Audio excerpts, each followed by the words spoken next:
Ito na po ang ating mga pichay. Ayan. More than 1 week po yan. At ito naman po ang ating pinandidilig. Ito po ay mga balat ng saging, mga repolyo, mga nabubulok na mga kung ano-anong mga prutas at gulay.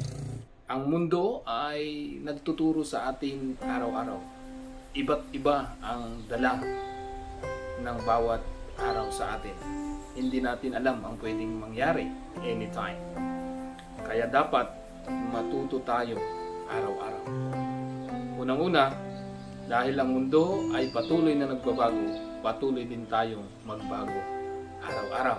May adjustment ang bawat araw dapat.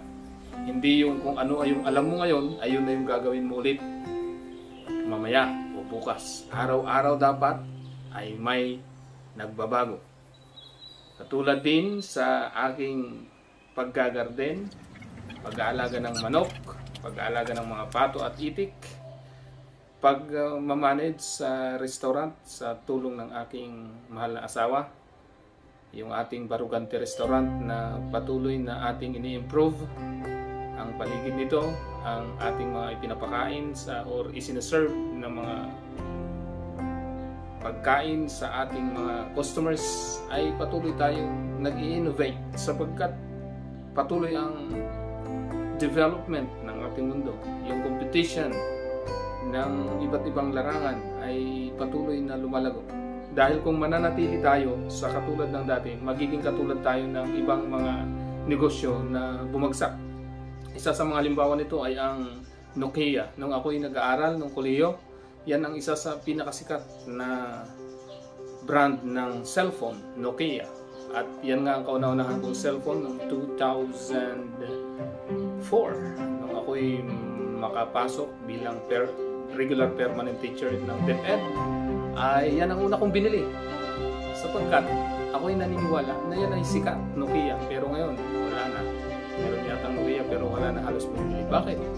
Isa sa mga dahilan ng kanilang pagbagsak, bakit hindi sila patuloy na sumikat, ay dahil hindi sila naka-adapt sa change ng mundo. Dahil hindi sila nag-innovate. Dahil mas magaling yung ibang mga brand ng cellphone, kaya sila ay nawala sa sirkulasyon.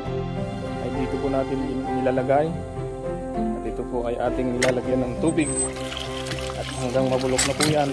Ito po yung pataba. At the same time, pandilig na rin po sa ating mga halaman.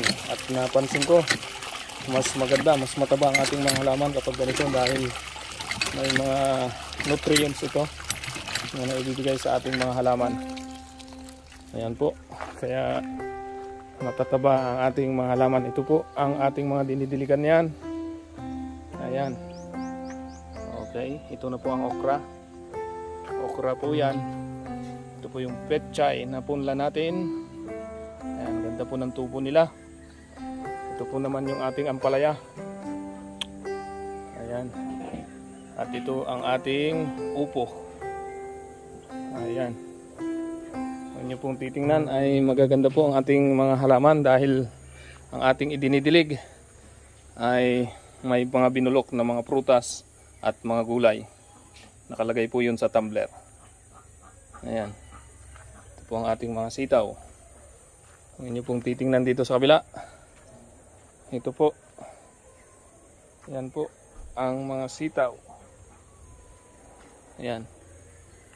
At tayo po ay magdidilig.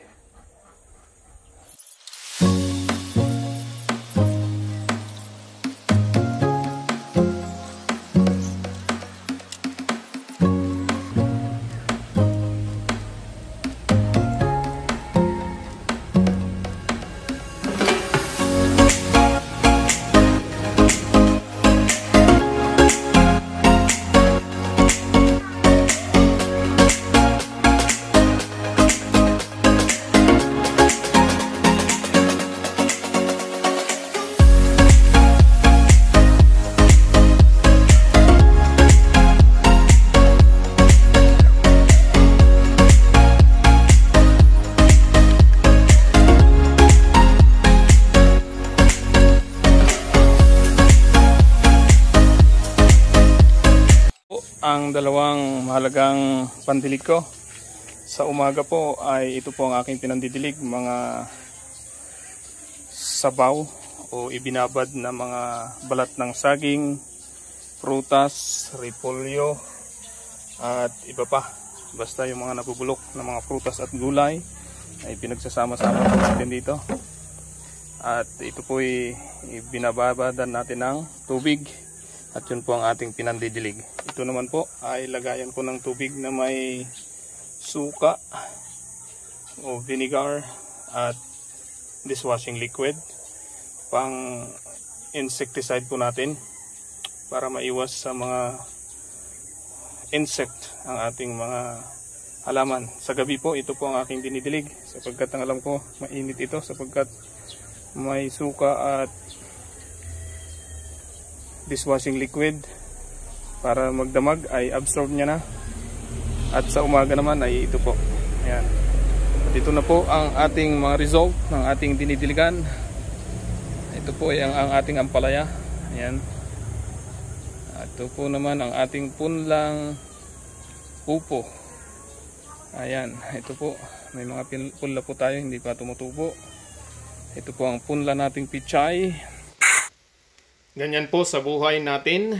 Kinakailangan po nating mag-adjust araw-araw. Kapag nanatili tayo sa ating kalagayan ngayon, ay huwag nating aasahan na uunlad yung ating pamumuhay. Pero kung araw-araw ay nag-iisip tayo ng mga bagay na tutulong sa atin upang mapalago natin ang ating buhay, mayroon tayong pag-asa na mababago nga ang ating buhay. Mag-aral tayo, maraming paraan para tayo matuto. Mayroong mga tutorial sa iba't ibang social media at mayroon ding mga aklat. Mayroong mga taong handang tumulong sa atin. Pwede tayong mag-interview, pwede tayong pumunta sa mga lugar na pwedeng maka-inspire sa atin upang mayroon tayong kaalaman na pwede nating makatulong sa ating pag-unlad. At tulad ko ngayon, itong aking ginagawa ay yung aking kaisipan ay gusto kong mapaunlad itong ating bakuran na hindi lamang basta-basta. Gusto kong may kakaibang datingan. Yun bang mapapaganda ko ang paligid sa pamamagitan ng pagtatanim ng mga gulay. Iba't ibang gulay ang ating target.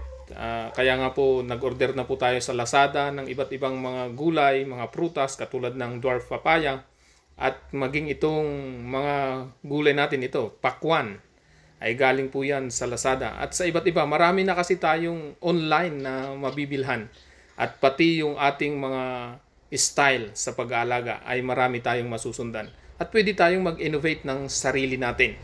Katulad ko ngayon, ang naisip ko ay yun bang pandilig natin ay pampataba. Ang dami kong mga basura dito katulad ng balat ng saging dahil araw-araw nagluluto ng saging, minatamis na saging, banana chips, ganun din yung iba't ibang balat ng gulay. At iba't iba pang mga basura na pwedeng lagyan ng tubig, ibabad para iyon ay pampataba ng ating mga halaman. At kita naman ang ating maalaga ngayon dito sa paligid ng Barugante Restaurant. Yan, ito po gilid po ito. Ito po yung pathway papasok sa bahay. At makikita nyo, itong ating mga pipino ay maganda. At ang target kasi natin nito ay attraction na rin sa mga customers. Malay natin, bandang huli ay may mga bibili ng prutas na ito or ng pipino at isa-serve din natin kung gusto nilang ipa-serve. At bukod doon, dagdag attraction pa, napaganda pa ang ating paligid. Kaya ikaw din na nanonood ngayon, pag-aralan mo ang buhay mo, mag-adjust ka. Kasi kung hindi tayo matutong mag-adjust, bandang huli tayo rin ang kawawa. Kasi nga, ang mundo ay nagtuturo sa atin araw-araw.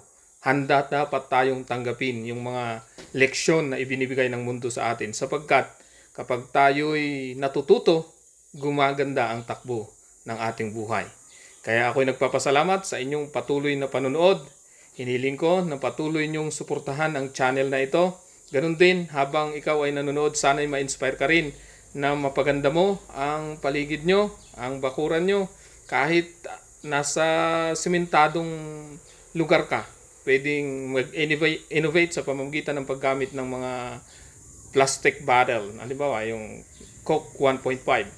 At tiyak, mapapaganda mo ang paligid mo. Katulad ng ginagawa ko ngayon, araw-araw ay sinisikap nating mapaganda. Bagaman kahapon ay hindi tayo masyadong nakagawa dito. Nakapagdilig lang tayo at ilang kunting mga ginawa dahil pumunta tayo sa bayan. Dinalaw natin ang ating kapitan na confine po. At syempre, bahagi po yun ng ating pagmamahal sa ating nakaluklok na kapitan ng ating barangay.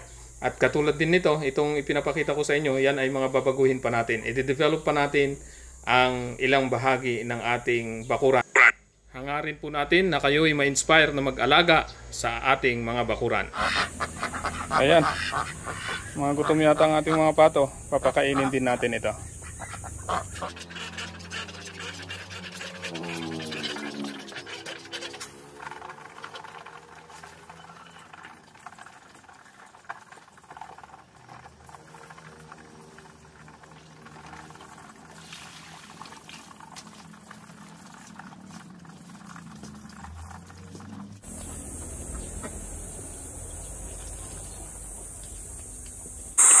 Muli po, ang layunin po natin ay upang ma-inspire kayo na makapag-alaga ng mga manok o mga pato at itik sa inyong bakuran o di kaya na may mga gulay. Para sa akin, sa aking adjustment na ginagawa dito sa bakuran namin ay nakita kong magandang mag-combine ito. Yun bang may alaga kang mga pato, manok para yung kanilang mga dumi ay pampataba na rin sa iyong mga gulayan. Kaya ito po yung nakita kong maganda na gawin sa ating bakuran.